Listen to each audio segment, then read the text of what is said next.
গারোর agency triply stainless steel saucepot with glass lid. আর এটাতে এই যে লিডটা দেখছো এটা কিন্তু গ্লাস লিড আছে, আর এটা বেশ সুবিধা হয়, তোমরা কিন্তু এটাকে চাপা দিয়ে দিয়ে রান্না করতে পারবে। আর এটাতে আরো একটা সুবিধা হয়, যেটা হচ্ছে তোমরা রান্না করার সময় কতটা কুক হলো সেটাও কিন্তু এটাতে দেখতে ইজি হয়। তিনটা ফাস্ট হয় তেমন কিন্তু হেলদিও হয়।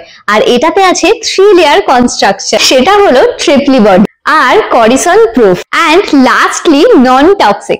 এটা হলো 3x better than ordinary steel. আর এটা হলো 304 ম্যাগনেটিক স্টেনলেস স্টিল। এটাতে এনক্যাপসুলেটেড করা আছে অ্যালুমিনিয়াম লেয়ার, তার জন্য এটা কিন্তু ফাস্ট হিট হয়।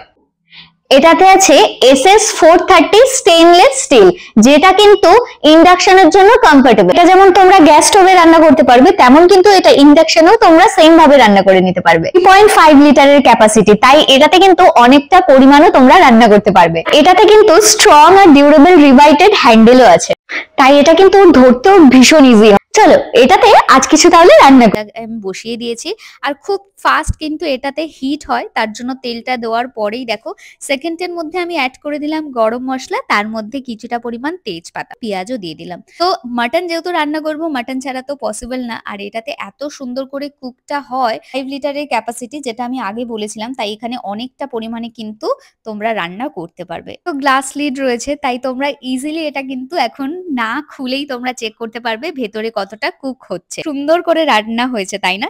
তো তোমরাও যদি এরকম একটা প্রোডাক্ট নিজেদের জন্য চাও, তাহলে কিন্তু অবশ্যই এটার লিঙ্ক পেয়ে যাবে আমার ডেসক্রিপশন বক্সে। কিন্তু স্পঞ্জ দিয়ে এরকম ভাবে এটাকে ক্লিন করে নিতে পারবে, আর এটা খুব ইজিলি কিন্তু ক্লিন হয়ে যায়। দেখো কত সুন্দরভাবে কিন্তু এটা কত ইজিলি আর কত কম সময় আমি এটাকে ক্লিন করে নিলাম।